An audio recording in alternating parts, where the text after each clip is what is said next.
jërë ngeen jëf mbokku internet Jambar News mbokk yi mbégte la waat ak contentement mbokk yi ñu jàkkaarloo ak yéen comme lu leen koy toppee saa su nekk rek ak événement bi nga xamante ni mbokk yi waa Jambar ñu fa woo mu war a dox ci diggante Ada Fass doomi Ndakaaru bi ak Zoss l'enfant chéri de Parcelles Assainies mbokk yi mu war a am le 8 octobre incha allahu rabbi yaakaar naa foofu sa arène nationale mu war a nekk 4e édition bi waa Jambar war a organiser tey nag ñu ngi fi nga xamante ni mbokk yi mooy Ndakaaru doomi Ndakaaru moo ñu fi woo Ada Fass mu war a def li nga xamante ni mooy face à la presse waxtaan ak presse yi ginnaaw bu xaritam magam idolam comme ni mu koy waxee Zoss defee ko woon dem ba fi nga xamante ni moo doon Cambérène dégg ngeen kaddu yu am solo yi nga xamante ni mbokk yi Zoss yëkkati na ko muy lépp nag li nga xamante ni mooy waajal combat bi rek moom Zoss nee na pare na dans tous les plans pour affronter ki nga xamante ni mooy Ada Fass dañ ko affronter du ko affronter loolu dañu yónni yàgg maar mbokk yi ba xam fu waa nit du mujjee gëtam yaakaar naa nag boo ñëw si kër da ngay jaar si buntu bi waxtaan ak borom kër gi balaa ngay ñëw si xale bi tey kii mooy borom kër gi muy Socé di entraîneur ki nga xam mooy Ada Fass dama koy nuyu mbokk yi bàyyi ko mu nuyu ak yéen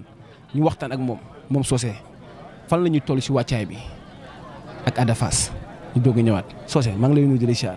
waaw maa ngi lay bëggee di la ziar di la sa wàcc waaye di ziar ñëpp di ziar ñu fi teew ñëpp di ziar waa Fass waa Ndakaaru waa Medina Colobane Gueule Tapée Grand Dakar ñëpp di ziar ñëpp daal waa Ndakaaru yëpp di leen bëggee dañ jox seen wàcc waaye. yaakaar naa dañ leen fekk si Ndakaaru moom ngeen war a jëf li nga xamante ni mooy face à la presse. yéen a ngi biir Fass waaw te Fass moom digg Ndakaaru la yaakaar naa su ma juumulee si kaddu yi waaw yéen a ngi digg Ndakaaru nag waaw ndax digg Ndakaaru mooy Fass. fan ngeen toll si wàccaay bi. wàccaay moom xam nga combat moom bu desee demee ba des ñu naan 2 semaines la loolu wàccaay moom dañ koy teg ni la day fekk parangal lépp lu nga war a def. wàccaay amatu fi place. waaw fii amatul wàccaay fii kay ay quelques réglages rek nga fii def fu mu toll nii réglage rek lañ fi nekk réglage quelques réglages kese moo fi des amul leneen. mais seen adversaire fa bëri lu muy communiquer si loolu noonu.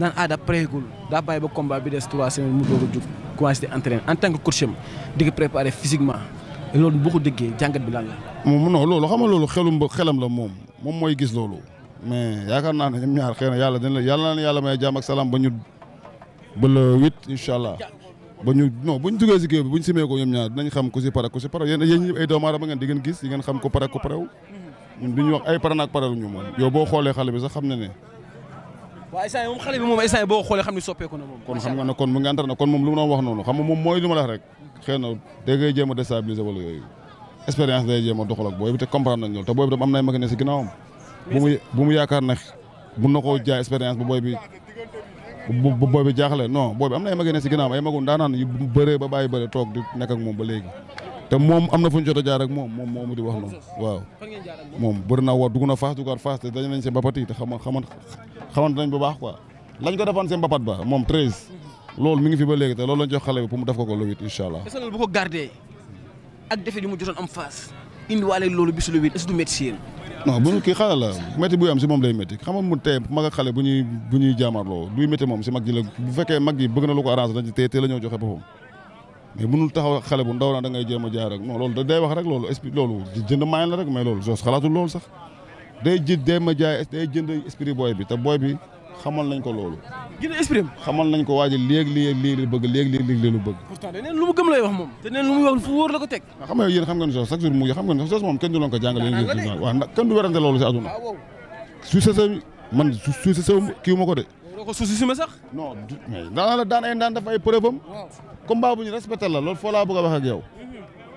bu mu yaakaar ne dañ ko jàppee paa wala yooyu non.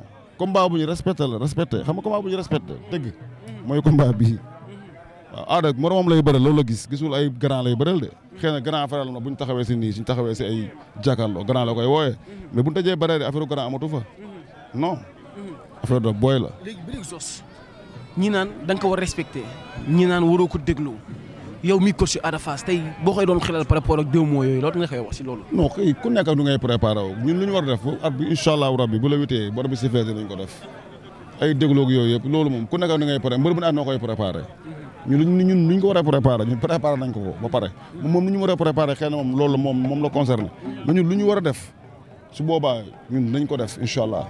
mais su qualité yu nekk yi si Zoss caay-caay bi.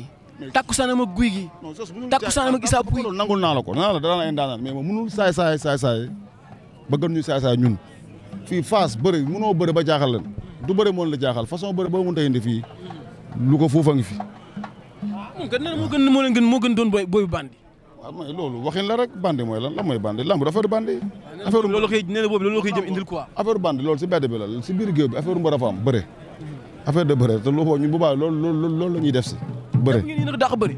fuuf ba booy moo dàq bëre sos. loolu wax loolu soose. moo ko dàq bëre fuuf moom si moom xam ne loolu moom.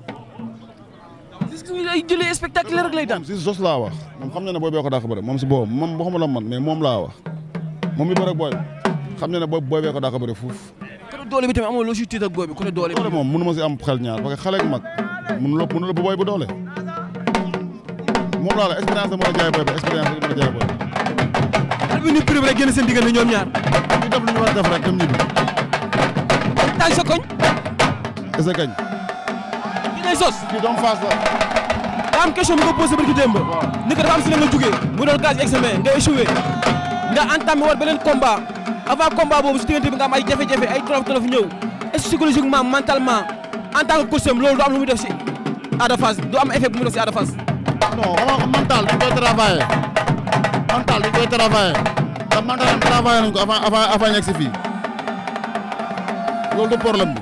pare ngeen daal tous les plans. si lépp dañuy ay réglage la ñuy def réglage kese la ñuy def mais par nañ démb